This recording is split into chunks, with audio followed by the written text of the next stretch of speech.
오늘은 함께 나눌 하나님의 말씀은 표적을 요구하는 세대라고 하는 내용으로 같이 나누기를 원합니다. 오늘 본문은 전체적으로 지배하고 있는 것이 뭐냐면 거절입니다. 거절이 온 내용을 다 지배하고 있어요. 그래서 두 개의 거절이 나옵니다. 첫 번째 거절은 바리새인과 서기관들의 거절이고, 그 바리새인과 서기관들의 거절에 대하여 주님이 또다시 거절을 놓는, 그러니까 뭐 이렇게 도돌이 같죠? 되돌이표 같은, 맞골을 치는 것 같은 고스톱 현장에서 그런 두 개의 충돌이 소개가 되어집니다. 언뜻 보면 주님이 뭐 이렇게까지 반응을 할 필요가 있나?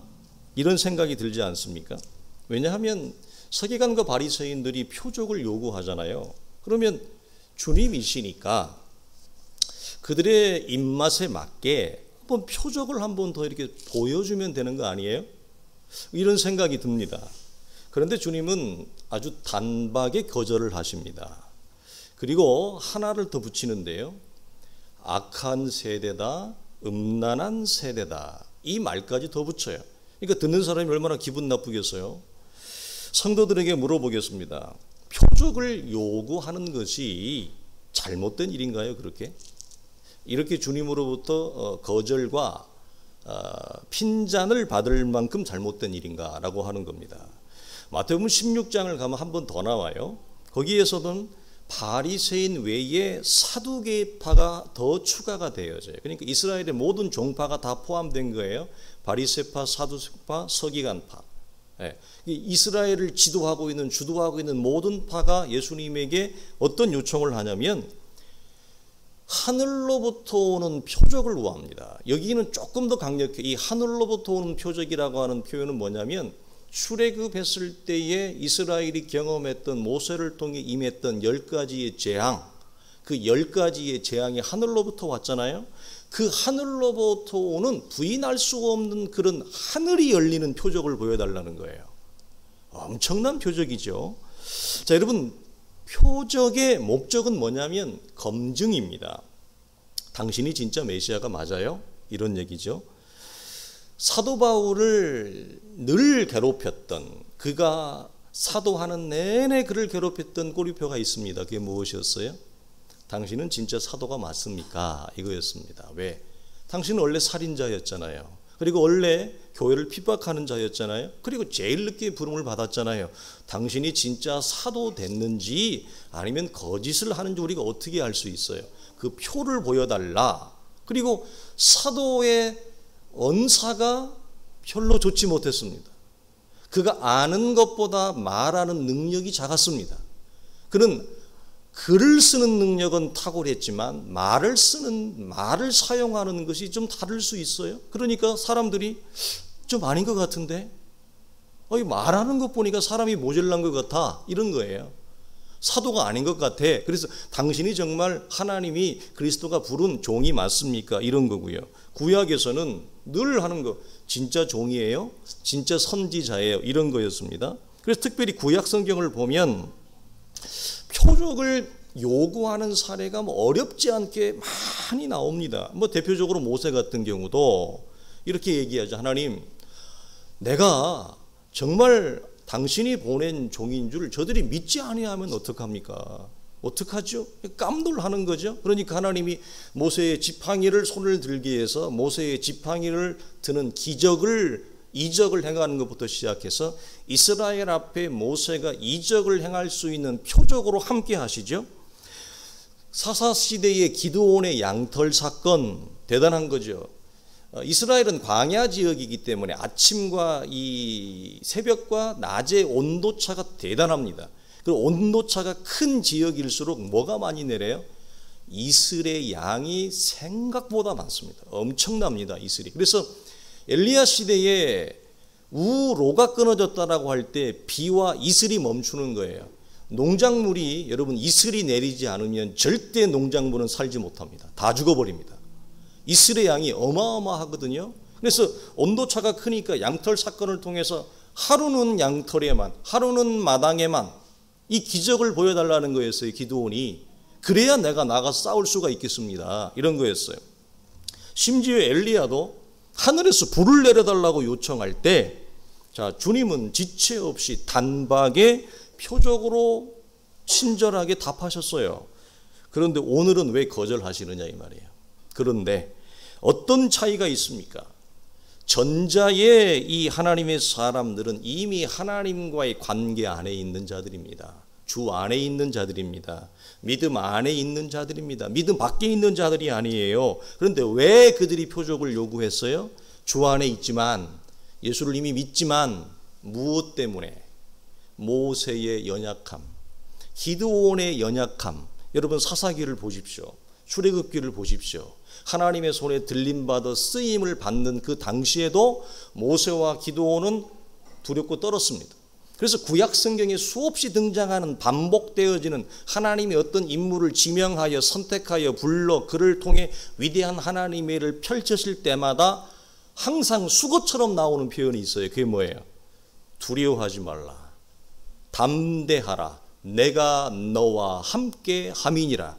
이 말을 안 쓰는 인물이 없어요. 우리도 마찬가지라는 얘기죠. 우리가 예수를 믿지만, 주 안에 있지만 우리 안에 있는 연약함으로 인해서 하나님의 일하심을 온전히 신뢰하지 못하는 거예요. 그래서 모세가 하나님, 저 사람이 나를 믿지 아니냐면 받아주면 어떡합니까? 표적을 주세요. 허락해 주세요. 기드온도 마찬가지죠. 그 많은 용사와 싸워야 되는데 하나님, 제가 싸울 힘이 없습니다. 두렵고 떨립니다. 표적을 요구한 거예요. 첫 번째 이런 거죠. 이미 예수를 믿지만 우리 안에 있는 인생이 가진 약함 때문에 하나님의 일하심을 온전히 신뢰하지 못하니 내 편에서 어떤 확인이 필요한 거예요?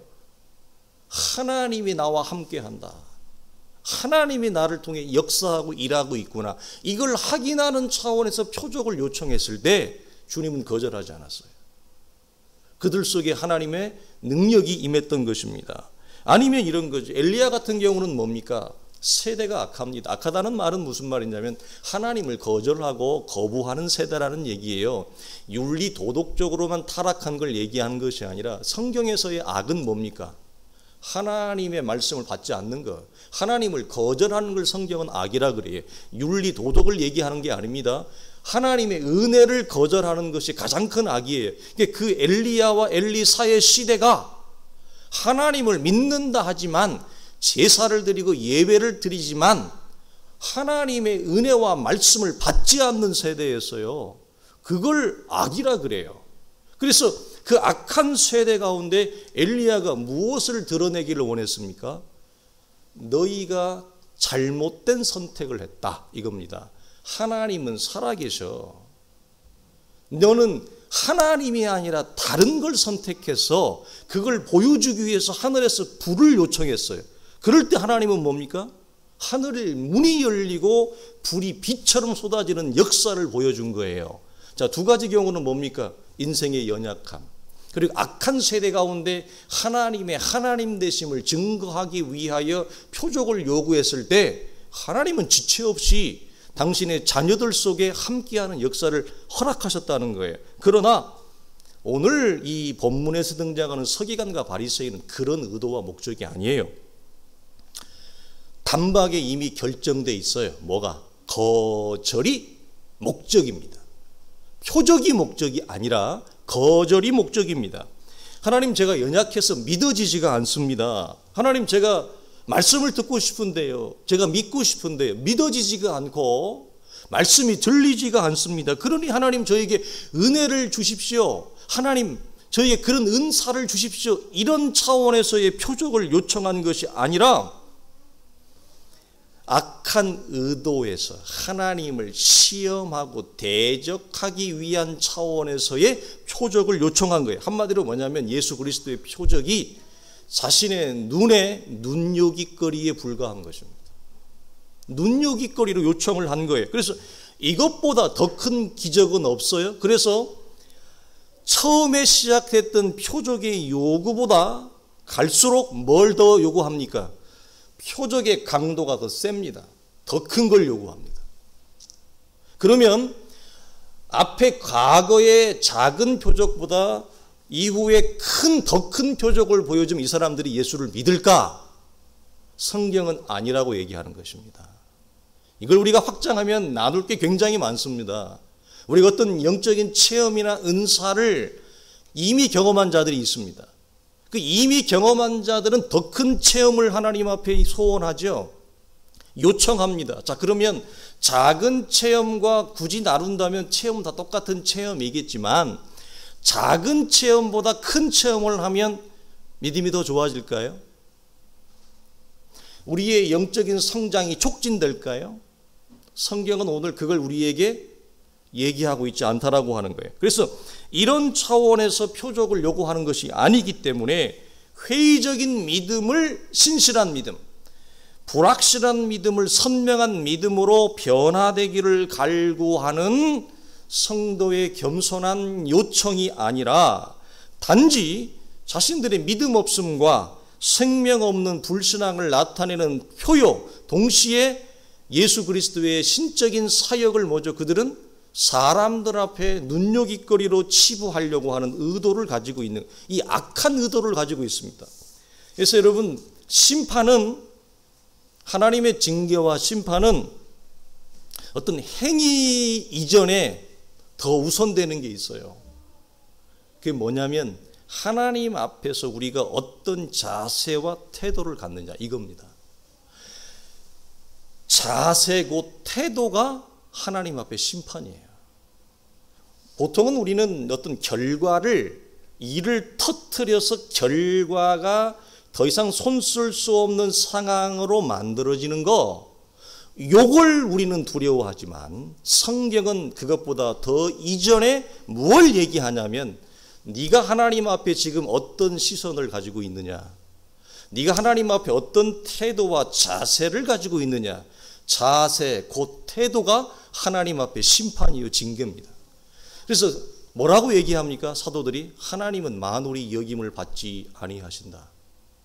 네 자세와 태도와 시각이 나에게 지금 바리새인과 서기관처럼 굳어졌잖아, 틀어졌잖아, 왜곡됐잖아. 하나님은 그걸 봐요. 그래서 다윗을 처음 볼 때 하나님이 뭐라고 그랬어요? 이새의 아들 다윗을 만나니 저가 내 마음에 왜 합하다? 뭘 했어요 다윗이 그때? 그때 뭐 천천의 수양을 드렸어요? 그것 보고 하나님이 기뻐하셨어요? 아니, 다윗의 마음이 하나님 앞에 올곧았습니다. 하나님 앞에 시선이 깨끗했습니다. 이새의 아들 다윗을 만나니 저가 내 마음에 합한 자로다. 이게 여러분 중요한 거예요. 눈에 나타나는 행위보다 더 큰 것은 하나님 앞에서의 우리의 자세라고 하는 것입니다. 자, 여러분, 이들이 지금 보여야 될 반응은요, 다른 표적, 또 다른 표적, 더 큰 이적이 아니라 이들은 이미 예수 그리스도가 산상수훈의 설교 이전부터 갈릴리 사역을 할 때부터 이들 앞에, 이들의 귀에 들린 수없이 많은 이미 이루어진 무엇이 있습니까? 표적, 기적이 있습니다. 기적을 안 본 게 아닙니다, 이분들이. 기적을 체험하지 못한 게 아닙니다, 이분들이. 이미 여러 번 반복해서 이들의 눈앞에서 하나님의 기적과 은혜가 펼쳐졌습니다. 안식일에 병자를 일으키는 걸 다 봤습니다. 듣지 못하고 말하는 자를 살려내는 걸 다 봤습니다. 그런데도 요구를 하는 겁니다. 여러분, 이건 악한 것이 아닙니까? 이들이 보여야 될 타이밍은 뭐예요? 우리가 술래잡기 하면 네 차례 내 차례 그러잖아요. 이들의 차례는 어떤 차례예요? 예수님의 차례가 지나갔어요. 무슨 말입니까? 예수님의 차례는 당신의 표적을 보였어요. 주님은 이 순서가 진리의 말씀이 먼저예요. 그 다음에 항상 무엇이 동반돼요? 표적이 동반되는 거예요. 말씀 없는 표적을 전혀 하지 않으세요, 주님은. 이걸 두 가지를 같이 가는데요. 이미 진리의 말씀을, 그들이 들었던 것과 다른 말씀을 그들의 귀에 이미 수차례 여러 번 설명했습니다. 말씀을 선포했습니다. 그리고 표적을 수없이 보였습니다. 양자가 다 했어요. 예수님의 차례가 끝난 거예요. 이제는 누구 차례예요? 이스라엘의 차례입니다. 바리새인과 서기관의 차례예요. 그들은 어떤 몫이 있죠? 보았던 표적, 이미 체험했고 경험했던 그리스도의 진리의 말씀을 받는 것입니다. 받아들이는 것입니다. 우리말로 하면 예수를 믿는 것입니다. 신앙을 고백하는 것입니다. 예수를 믿습니다. 하나님의 자녀인 것을 우리가 고백하고 인정하고 십자가 앞에 우리가 죄인인 것을 인정해야 될 차례인데 그들은 그들에게 주어진 차례를 어떻게 사용했어요? 이것 가지고 안 되겠는데 이건 이 정도 가지고는 당신이 메시아인 걸 우리가 믿어줄 수 없겠어. 그러니까 더 큰 걸 내놔봐. 그래서 16장 가서는 뭐라? 하늘을 열어봐. 하늘을 찢어서 더 큰 걸 내려. 그러면 혹시 이런 겁니다. 자, 이 말씀 가지고는 안 되겠네. 다른 말씀을 줘봐.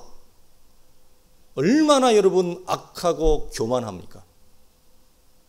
그들의 차례와 몫이 뭐였냐면 이미 보이신 표적과 진리의 말씀을 액면대로 받고 말씀을 받고 수용하는 겁니다. 그래서 말씀을 받는 것, 그리스도의 은혜와 은사를 우리가 받아들이는 것, 수용이 곧 성도의 영적 실력이에요. 그래서 왜 실력이 더해져 가느냐? 계속 받기 때문에 그래요. 계속 채우기 때문에 있는 자는 받아 더 넉넉하게 되어지고 그렇지 못한 자는 계속 하나님의 은혜와 은사와 진리의 말씀을 내가 거절하기 때문에 내가 받지 않기 때문에 더 가난해지는 겁니다. 영적으로 더 힘들어지는 거죠. 이것을 그래서 성경이 있는 자가 왜 더해지고 받지 못하는 자가 왜 영적으로 더 가난해지는지를 이 차원을 통해 우리가 보게 되어지는 겁니다. 그래서 표적은 그것을 행하는 자의 정체가 무엇인지를 보이는 윈도우 창이에요. 그래서 표적을 보기 전에는 예수 그리스도가 진짜 메시아인 줄 어떻게 알아요? 모르잖아요. 그럴 수 있어요. 하나님의 아들이신지를 모를 수 있죠. 진리의 말씀을 듣기 전에는 모를 수 있어요. 그러나 표적을 통해서 진리의 말씀을 통해서 예수 그리스도에 대한 그분의 정체를 보이는 것입니다. 그렇다면 주님은 뭘 이제 기다립니까? 이스라엘의 생명적인 반응, 믿음의 반응을 기대하는 거예요. 그런데 그들이 정당하게 보일 이 믿음의 반응이 아니라 생명의 반응이 아니라 구약에서 이스라엘에게 하나님이 붙여줬던 별명이 있죠. 그게 뭡니까? 너희는 목이 곧은 백성이라. 그 왜 별명을 붙여줬죠? 하나님이 수없이 많은 은혜와 기적과 은사와 지속적이고 끊이지 않는 당신의 종들을 선지자들을 통해서 하나님의 메시지를 주었건만 그들이 전부 다 토해냈습니다. 전부 다 받지 않았습니다. 그들의 선택은 거절과 거부였습니다. 그것에 대하여 너는 고개를 속일 줄 모르는 인생이구나. 다른 말로 하면 이거예요. 좀 표현이 그렇습니다. 너는 인간 내 정체와 주제를 모르는구나 이겁니다. 하나님이 내가 어떤 분인지를 모르고 너는 인간 네 실상이 어떤 존재인 줄을 모르는구나. 그래서 너는 하나님 앞에 고개를 숙일 줄 모르네. 고개를 숙이지를 못해요. 왜? 인간의 이 악한 죄성이 하나님 앞에 고개를 숙이는 것이 뭐예요? 그게 예배예요. 하나님 앞에 고개를 숙이는 게 뭐예요? 그게 찬양이에요. 그 고개를 숙일지를 모르니까 진정한 예배, 진정한 찬양이 안 나오는 거예요. 여러분, 고개를 숙이지 않으면 예배에 감격이 없고 고개를 숙이지 않으면 찬양을 해도 아무런 감격이 없어요. 감흥이 없어요. 예배와 찬양의 그 감격과 기쁨은 하나님 앞에 인생됨의 연약함과 한계를 절감하고 고개를 숙인 자가 불러대는 거예요. 그리고 드리는 것이 예배예요. 그래서 그렇게 많은 하나님의 은혜와 은택에도 불구하고 고개를 숙이지 못하니까 너는 목이 고다도 보통 굳지 않았구나. 그래서 이게 다른 성경은 뭐라고 나옵니까? 쉬운 성경. 너는 목이 너무 뻣뻣한데 목을 좀 부드럽게 해봐. 이런 것입니다. 이게 여러분 이 목이 고드는 걸 다른 말로 하면 뭐죠? 너는 태도가 하나님 앞에 자세가 너는 틀렸어 이 말입니다. 이 말 자체가. 자 여러분 그러나 주님은 이런 내용 때문에 이들에 대하여 더 이상의 표적을 보이지 않는 것. 이런 배경 때문에 여러분 이런 내용을 가지고 있는 자들에게 여러분 큰 기적과 표적이 무슨 의미가 있을까요? 우리가 여러분 적용을 해봅시다. 사랑하는 성도들이요, 내 삶의 언제부턴가 하나님의 손길이 보이지 않습니까? 하나님의 손길이 영적으로 감지되지 못하는 영적인 감동과 감흥이 없는 것. 그 시작은 무엇일까? 여러분 경험적으로 한번 짧게 묵상해 보세요. 그 시작이 뭘까요? 들렸던 말씀이 안 들립니다. 기억하십시오. 말씀이 들렸는데 말씀이 선명하게 안 들린다. 내 안에 뭐가 켜진 거예요. 빨간 불이 탁 켜진 거예요. 그리고 선명하게 들리지 않는 말씀은 빛이 점점 잃어갑니다. 그리고 듣는데 하나도 안 들립니다. 이것이 내 안에 나타나면 내가 영적으로 하나님 앞에서 관계가 대단히 잘못됐다는 것을 여러분 시사하는 거예요. 이게 오늘 토요 새벽기도에 나오는 것처럼 말씀의 만나를 받아 먹어도 이게 머지가 아니라 말씀을 다 흘려보내는 거예요. 이게 영적인 질병이, 영적인 증상이 찾아오는 거예요. 말씀이 안 들려요. 들렸는데 반토막이 난다든지 별로 안 들리는 거예요. 몇 개 떨어지는 게 없는 거예요. 그리고 그냥 들인둥만둥하고 가는 거예요. 자, 그러면 어떻게 되느냐? 삶이 건조해집니다. 삶이 건조해져요. 내가 광야에 있어서 환경과 조건이, 내가 그래서 밥도 못 먹고 살고 환경과 조건이 너무 최악이어서 광야가 아니라 말씀이 들렸던 성도가 말씀이 들리지 아니하면 그 성도는 뭐죠? 삶이 건조해져요. 생기를 잃어버린다는 겁니다. 그러면 하나님의 동행하심, 하나님의 은혜의 터치가 감각되지 않아요. 감동되지 않는다는 얘기입니다. 무엇 때문일까? 무엇 때문일까? 이미 주신 부인할 수 없는 내 삶에 임한 하나님의 표적, 하나님의 말씀에 내가 보여야 될 정당한 내 차례를 내가 못한 것입니다. 정당한 반응, 정당한 믿음의 액션이 내 안에서 나오지 않는 거예요. 하나님은 그런 나에게 더 이상의 표적과 은혜의 말씀을 보이지 않을 수도 있어요. 이게 신구약 중간서 400년이에요. 구약에 임한 하나님의 징계 중에 하나가 뭐냐? 말씀을 거두는 것입니다. 이게 가장 큰 징계예요. 말씀을 거두고 그 안에 대신 뭐가 들어가요? 거짓 선지자들의 메시지가 채워지는 거예요. 그 거짓 선지자들의 메시지를 듣고 그 사람은 이 헛배 부르다 그러죠. 헛제사처럼 헛배 부름을 경험하는 거예요. 사랑하는 성도들이여, 성도는 어떻게 하나님의 음성을 들을 수 있는가? 첫째, 공적인 예배 가운데서 선포되는 말씀입니다. 자, 히브리서 2장, 그러므로 우리는 들은 것에 더욱 유념함으로 우리가 흘러 떠내려가지 않도록 함이 마땅하다. 자, 전부 들음을 얘기해요. 두 번째, 들은 바 그 말씀이 그들에게 유익하지 못한 것은 들을 때 듣는 자가 믿음으로 컴바인 시키지 못하는 거예요. 결부시키지, 링크시키지 못하기 때문이라 다 흘러내려간다는 거예요. 말씀을 듣기는 듣는데 말씀을 잡지를 못해요. 다 흘러들어가요. 그러면 어떤 메시지를 들어도 이 사람은 영혼이 새롭게 되지 못합니다. 그래서 제가 이렇게 가면 기독교가 지식과 정보로만 남아있어요. 그래서 머리는 굉장히 이것저것 들어서 많이 아는데 삶은 아무것도 없는 거예요. 그러니까 기독교가 지식과 정보와 액세서리로만 남아있는 거예요. 내 삶에 묵상되어져서 묵상된 하나님의 말씀이 나를 새롭게 일으키는 이런 것들은 경험하지 못하는 겁니다. 여러분, 바울이 얼마 시작되지 아니하는 데살로니가 교회가 있었습니다. 그들에게 끊임없이 감사하는 이유는 그들이 예수 믿은 지 얼마 되지 않았는데 그들 속에 있는 믿음이 잠자는 믿음이 아니다. 멈춘 믿음이 아니다. 정지된 믿음이 아니다. 그 무슨 믿음이냐? 살아 역사하는 믿음이다. 여러분, 믿음은 잠자는 게 아닙니다. 살아 역사하는 거예요. 그래서 이걸 뭐라고 하느냐? 그 이유를, 자, 이러므로 우리가 하나님께 끊임없이 감사하면 너희가 우리에게도 보세요.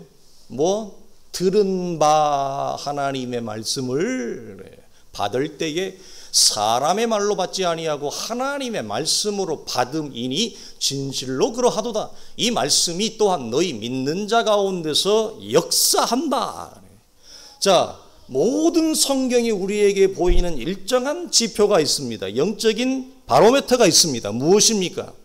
신앙이 관계가 소원해질 때 들음의 문제가 훼손되어진다라고, 들음의 문제가 내 안에 감지되지 않는다고 하는 사실이에요. 여러분이 그걸 감지하면 계시록에서 요한이 얘기했던 것처럼 내가 어디에서 이 믿음이 실추되었는지, 어떤 원인 때문에, 어떤 무엇 때문에 왜 내 들음의 문제가 훼손이 왔는지, 이것이 원인을 찾고 묵상하고 돌이켜 회개하는 것입니다. 여러분, 우리가 예수 믿었으니까 회개가 필요 없나요? 믿을 때만 죄인인 거라고 고백하고 그 이후에는 회개가 필요 없나요? 아니, 우리에게는 반복적인 회개가 필요합니다. 어디에서 들음의 문제에 실추가 왔는지 하나님 앞에 묵상해야 되고, 하나님 앞에 우리가 겸손히 여쭤봐야 됩니다. 그래서 이걸 우리 안에서 회복시켜야 되죠. 두 번째는 이겁니다. 우리의 모든 사적인 예배, 주일날 드리는 공적인 예배가 아니라 우리의 일상에서 월요일부터 펼쳐, 우리가 주 안식일을 나눌 때 그랬어요. 주일은 월요일부터 토요일까지를 전부 대표하는 날이고 함축하는 날의 주일이에요. 그러면 월요일부터 토요일은 주일이 아니죠. 그건 인마이 포켓이에요? 아니에요. 성경은 대표를 간다. 국가 대표라는 말이에요. 그럼 나머지도 주일이 아니에요. 주일이죠. 주일은 대표의, 국가대표의 모든 주일에 월요일부터, 그래서 토요일, 우리 이걸 다른 말로, 쉬운 말로 뭐라고 그래? 그걸 사적인 예배라 그래요. 우리가 일하는 것도 예배고, 공부하는 것도 예배고, 친구 만나는 것도 예배고, 영화를 보는 것도 예배고, 공연을 관람하는 것도 예배고, 설거지하는 것도 예배고, 애 키우는 거 예배예요. 남편 밥 차려주는 거 성가시지만 여러분 그거 예배예요. 애 키우는 거, 기저귀 똥 치우는 거, 그거 싫지만 냄새나지만 그거 예배예요. 우리에게서 예배는 여러분 전방위적으로 모든 영역이 다 예배입니다. 그런데 그것이 왜 우리에게 중요하느냐? 우리가 공적인 예배에서 하나님의 음성을 듣습니다. 그러면 기저귀 가를 때는 하나님의 음성을 못 듣습니까? 기저귀 갈 때도 하나님의 음성을 듣습니다. 이게 성도의 변한 능력입니다. 운전할 때는 하나님의 음성을 못 듣습니까? 우리 김낙경 집사님 꼭 키울 화분을 우리 교회에서 제일 잘 키우는데요. 화분의 소리를 들으시더군요. 신의 경지에 올라간 자입니다. 네? 여러분, 꽃을 키울 때, 나무를 키울 때 나무가 말하는 소리를 듣더라고요. 자, 애완견을, 반려견을 키우는데요. 걔가 뭐라고 얘기합니까? 짖기만 하던데요. 근데 애완견, 반려견의 소리를 듣던데요. 그건 어떻게 듣습니까? 그러면 우리는 우리의 상황과 현실에서 공적인 예배가 아닌 월요일부터 토요일까지 살아가는 우리의 펼쳐진 모든 삶의 자리에서는 하나님의 소리와 음성을 우리는 듣지 못한단 말입니까? 아니요. 성도는 듣습니다. 모든 상황이, 모든 현실이, 모든 관계 안에서 하나님의 소리를 들을 수 있는 청취 능력을 갖춘 자들이 하나님의 자녀들이에요. 이게 영적인 실력이에요. 놀라운 거예요. 일을 하면서도 얼마든지 들어요. 심지어 드라마를 보고, 요즘 잘 보는 드라마가 뭐예요? 일타? 일타를 보면서 메시지를 받으세요. 얼마나 복됩니까? 여러분, 압살롬의 반역으로 제2의 광야길에 오른 다윗에게 두 부류의 사람이 있었습니다. 두 부류로 나눈다 그랬습니다. 어려움에도 끝까지 다윗과 함께하는 그룹 사람이 있고, 반대로 다윗이 어려워지니까 다윗을 욕하고 저주하는 그룹으로 나뉘어졌습니다. 그 중에서 먼저 이때라고 하는 사람은 예수 그리스도의 어떤 음성과 같은 메시지를 가지고 다윗에게 옵니다. 그래서 다윗이 어려움에 처해 있음에 불구하고 다윗과 끝까지 함께하는 걸 선택하면서 이런 말을 해요. 여호와의 살아계심과 내 주의 살아계심으로 맹세하옵나니 내 주 왕께서 어느 곳에 계시든지 나도 거기에 함께 하겠나이다. 내가 사나 죽으나 왕께 함께 하겠나이다. 이 표현을 써요. 여러분, 이때의 고백은 굉장한 믿음의 고백이에요. 이 부분이 자세한 게 궁금하시면 수요 설교를 참고하십시오. 이때의 고백을 통해서 다윗은 하나님의 소리를 들어요. 이 안에서. 여기서 다윗이 하나님의 소리를 들었다는 걸 어떻게 확인할 수 있는, 어떻게 검산할 수 있을까요? 여러분, 압살롬의 반역으로 급히 예루살렘 궁을 다윗이 떠나면서 사독과 아비아달 제사장이 다윗이 가져왔던 여호와의 법궤 언약궤를 메고 따라왔습니다. 급하게 따라왔습니다. 여러분, 이스라엘에서 다윗보다 더 중요한 상징적이고 실제적인 존재는 뭐예요? 여호와의 언약궤입니다. 이스라엘이 가장 두려워하는 게 뭘까요? 언약궤입니다.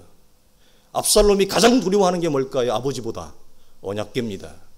사독과 아비아달이 제사장이 다윗이 내주 왕이 가니 그들이 급하게 언약궤를 메고 나왔는데 다윗이 이때의 고백을 통해 하나님의 음성을 캐치하고 뭐라고 합니까? 불러서 이 언약궤를 다시 예루살렘으로 메고 돌아가라.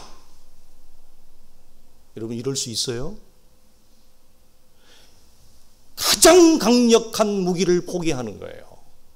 가장 강력한 걸 다윗이 놓은 거예요. 지금 반역이 일어나서 지금 언제 군대가 몰아칠지는 모르는 이 상황에서 여러분 같으면 그 상황에서 여러분 하나님의 임재의 상징이에요. 동행의 상징이에요. 실제의 상징인 언약궤를 다시 여러분 예루살렘으로 갖다 놔라? 그 무슨 말이에요? 압살롬아 네가 왕해라 이런 얘기예요? 아니에요.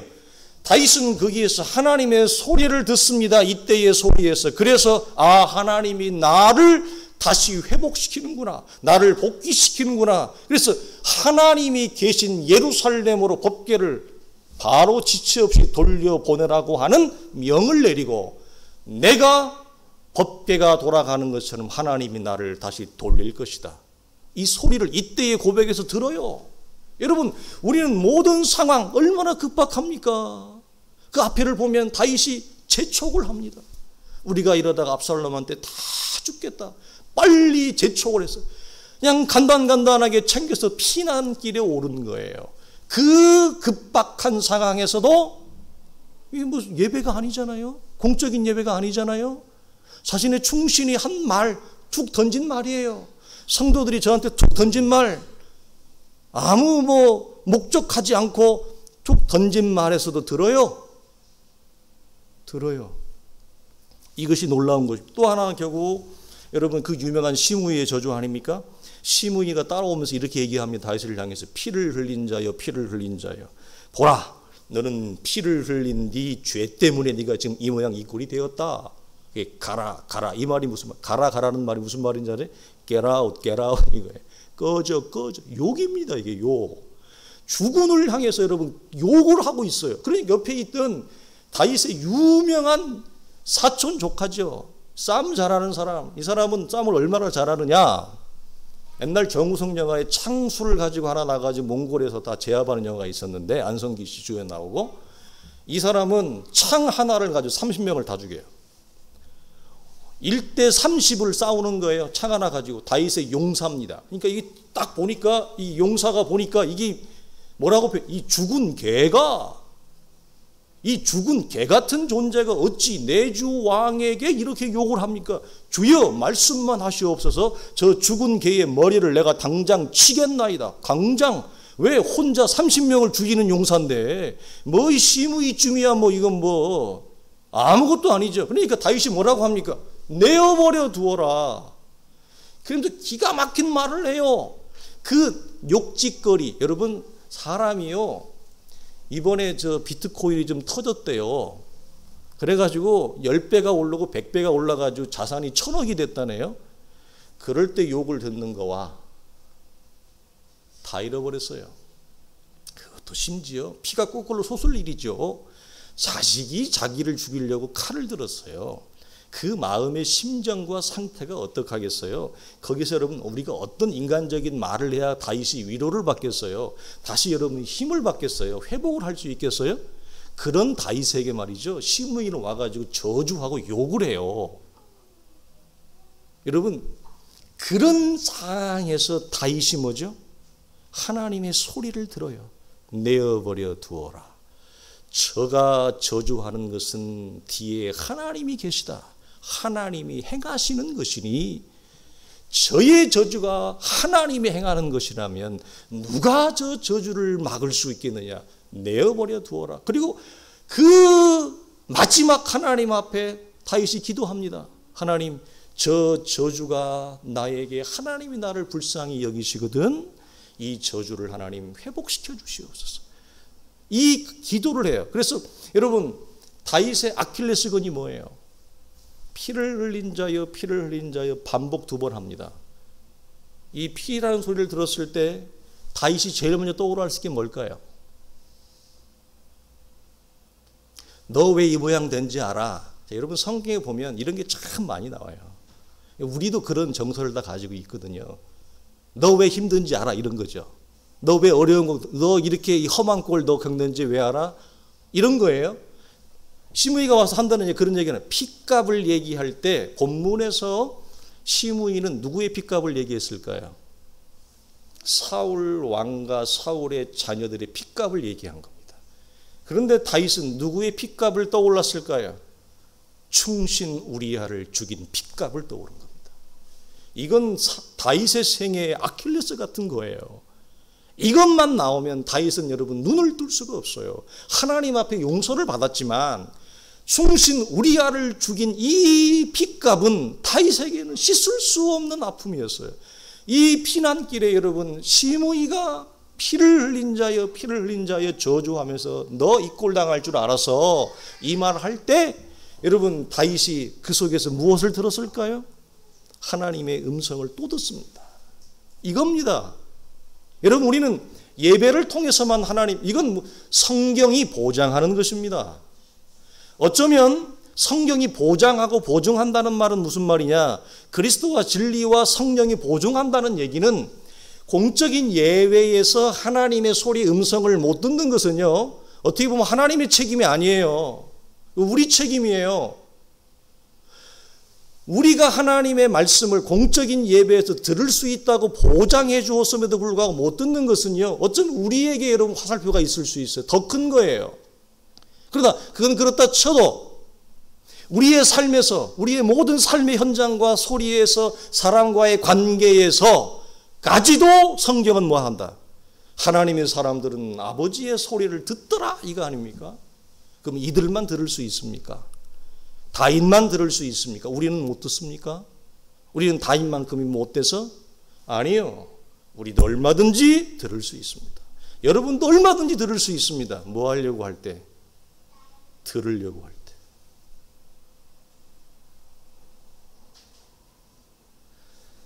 듣지 않으려고 하기 때문에 안 들리는 거예요.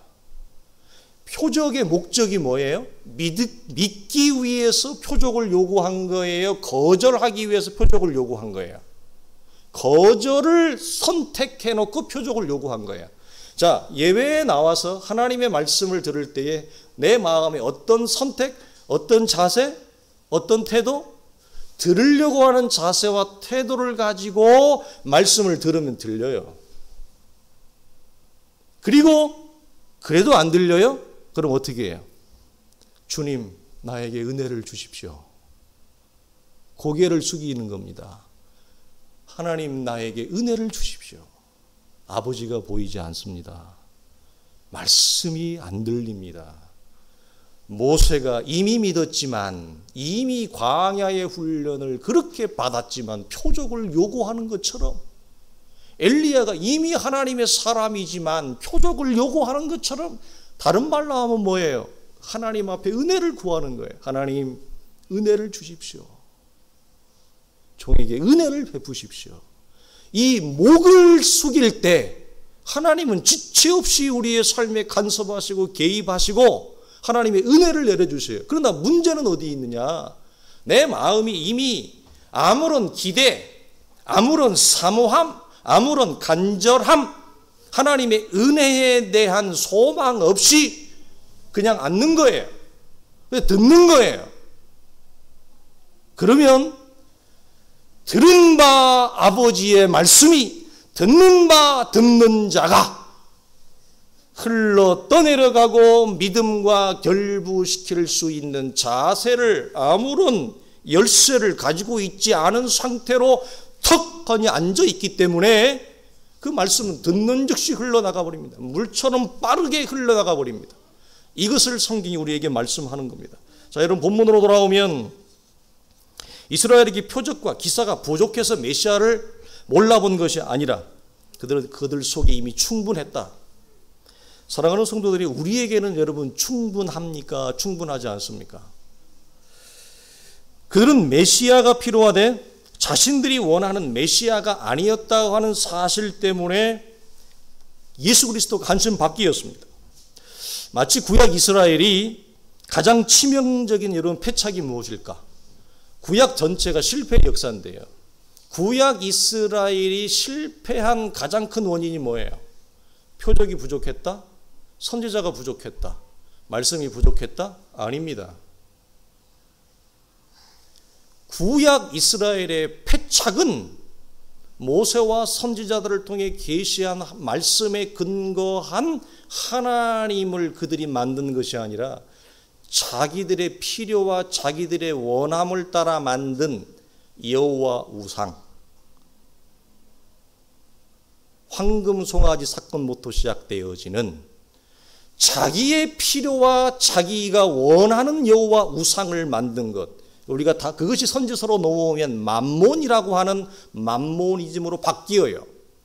모세오경과 선지자 구약 전체의 역사의 패착은 뭐냐? 그들에게 하늘의 기적과 은사가 부족해서가 아니에요.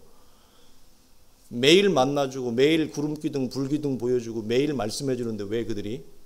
자기가 원하는 그리스도가 아니었어요. 자기가 생각했던 예수가 아니었어요.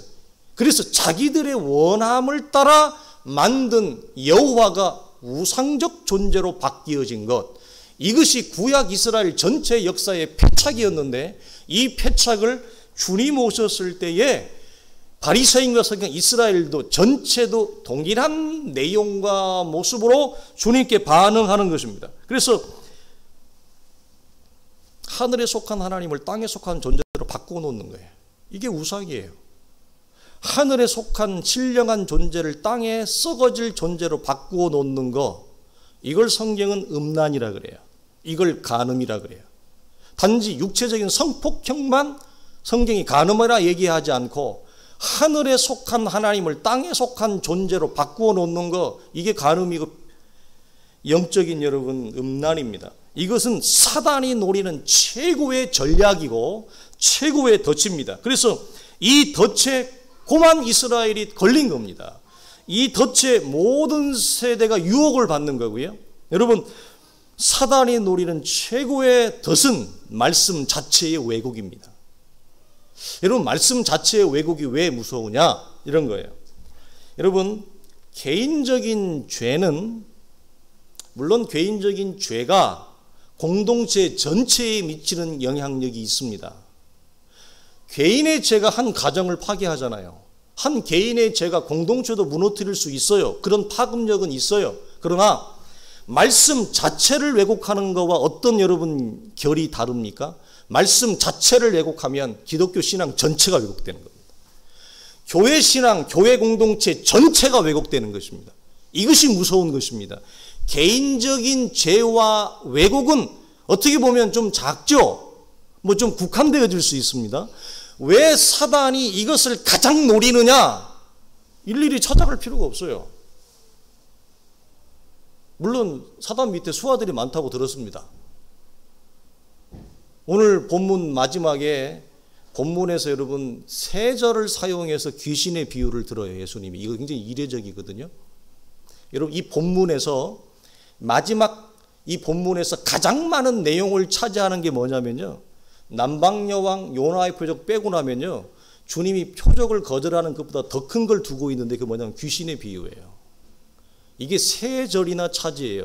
이 메시지가 되게 커요. 나름대로. 여러분, 다 찾아갈 필요 없어요. 여기를 왜곡하면 돼요. 그냥 강단을 왜곡하면 돼요. 얘만 사단의 덫에 딱 들어가면 앉아있는 사람이 뭐 열이든지 백이든지 천이든지 만이든지 상관없어요. 전체를 아주 손쉽게 오염시킬 수 있어요. 그래서 사단의 최고의 노력이 뭐냐? 강단을 왜곡하는 거예요. 그래서 말씀의 왜곡은 기독교 신앙과 교회 공동체와 성도 전체의 신앙을 손쉽게 장악할 수 있는, 마치 유대교처럼 마치 무슬림처럼 그런 옷을 입힐 수 있는 아주 여러분 위험한 것입니다. 이런 세대에게 주님은 요나의 표적 외에는 보일 것이 없다, 이렇게 요구합니다. 왜 요나의 표적밖에는 보일 게 없느냐, 여러분 요거까지 나누고 마치겠습니다. 세 가지로 말씀을 드려요. 여러분 요나의 표적, 우리가 아는 대로 예수 그리스도의 십자가와 부활을 얘기하죠. 십자가와 부활만큼 예수 그리스도의 메시아됨을 이 사람들에게 보일 수 있는 가장 극명한 표적이 없어요. 이게 마지막 표적이에요. 표적의 끝판왕이에요. 뭐가? 요나의 표적이. 이 이상의 표적은 의미가 없어요. 그래서 메시아됨의 클라이맥스예요. 요나의 표적이 끝장이다 라고 하는. 두 번째는 이겁니다. 요나의 표적 핵심이 예수 그리스도 십자가와 부활인데, 십자가와 부활을 받아들이지 않으면 어떤 표적, 어떤 체험도 의미가 없어요. 그 이상이 될 수 없어요. 무슨 말이냐? 체험은 있어요. 영적인 경험도 있어요. 그런데 구원에 이르는 신앙 고백이 없어요. 이게 어떻게 그 가능합니까, 목사님? 가능합니다. 체험도 있고 경험도 있는데 그때뿐이라는 얘기, 그 이상도 그 이하도 아니라는 것은 무엇이 없냐, 내 안에 아무런 변화가 없어요. 삶의 변화, 가치관의 변화, 삶의 방식의 변화가 도무지 일어나지 않아요. 체험이 있는데 왜 그래요? 이분의 문제는 지금 어디예요? 이분은 체험이 필요한 게 아니라 예수 그리스도의 십자가와 부활을 받아들이는 것, 구원에 이르는 신앙 고백이 우선이에요. 그러니까 구원에 이르는 참된 신앙 고백이 없는 상태에서 어떤 영적인 경험과 체험이 그 사람을 신앙 고백으로 인도하지 못하는 어려움을 겪습니다. 마지막으로 하나, 여러분 요나 사건은 기독교 신앙이란 무엇인가를 말해줍니다. 무엇이냐? 지금 요나가 뿔이 났어요. 왜 뿔이 났어요? 하나님이 어떤 일을 시켰는데 그 자기가 원하지 않는 거예요. 하나님의 일하심이 내 마음에 내키지를 않습니다. 그래서 요나가 당신이 하나님이면 다야? 나는 내키지 않는다니까? 내 생각하고 좀 다르잖아. 나는 그걸 하고 싶지 않아. 해가지고 도망갔어요. 그러다가 결국 자신의 뜻을 돌이키고 하나님의 뜻에 항복하고 하나님의 뜻에 순종하는 사건이 요나 사건입니다. 이게 뭘 말할까요? 기독교 신앙이라고 하는 것은 아버지의 이름으로, 기독교의 이름으로 내 뜻을 관철시켜서 내가 원하는 것을 이루어내는 것이 기독교의 신앙이 아니고 아버지의 뜻에 내 뜻을 항복하는 거예요. 내 뜻을 놓는 거예요. 그래서 아버지의 뜻을 따르는 것이 기독교의 신앙이에요. 그래서 주님이 이렇게 얘기하는 거죠. 얘들아, 너희는 기독교의 신앙을 빙자하여 사람들 위에, 세상 위에 군림하고 호령하고 싶잖아. 내 원함은 십자가를 지는 거지 너희들처럼 세상 위에 군림하는 게 아니야. 기독교 신앙이라는 것은 내 원함은 십자가에 연합되어 죽는 것이고 아버지의 원함을 받는 거예요. 순종하고 따르는 거예요. 이게 기독교 신앙이에요. 그래서 요나 사건은 다른 말로 하면 순종의 클라이맥스예요. 끝판왕이에요. 자, 요나의 사건에서 가장 중요한 관심 포인트. 물고기 배에서 요나가 살아난 것입니까? 아니면 니느웨 사람들의 회개입니까? 두 개에서. 성경이 말하는 포인트, 예수님이 말하는 포인트는 뭡니까? 후자입니다. 물고기 배에서 살아나는 것이 너무나 드라마틱하기 때문에 사람들은 물고기 배에서 어떻게 3일 동안 있다가 살아났어? 이 이벤트 스토리에 관심을 가지만 성경은 물고기 배에서 살아난 사건에 관심을 갖는 것이 아니라 니느웨 사람들이 회개한 것에 관심을 둡니다. 이 말은 무슨 말입니까? 그러면 니느웨가 회개한 것은 요나가 물고기 배에서 살아난 표적 때문입니까? 아니면 아버지의 말에 순종해서 자신의 뜻을 버리고 니느웨에 가서 회개하라고 하는 요나의 말씀 선포 때문입니까? 말씀 선포 때문에 니느웨 사람들이 회개한 거예요. 물고기 배에서 살아난 표적 때문에 니느웨 사람들이 예수 믿고 변화된 게 아니에요.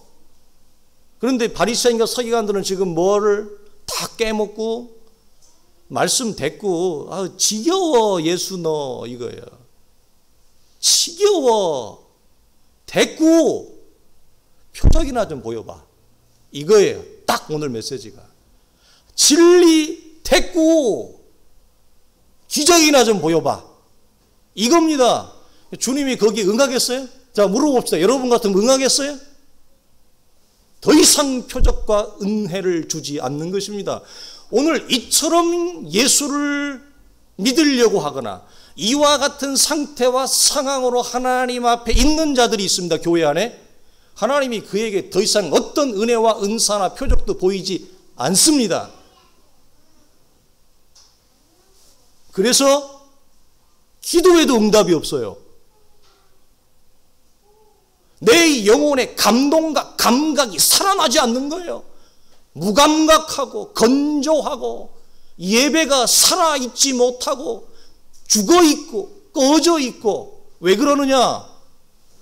말씀 됐고 이겁니다. 진리 지겹다 지겨워. 혹 우리 가운데 이런 분이 있어요? 여러분 회개하셔야 돼요. 크게 회개해야 됩니다. 회개해야 될 사람은 여러분 요나의 설교를 듣는 자들이 아니라 우리가 회개해야 돼요. 이 차원에서. 그러나 많은 사람들이 요나의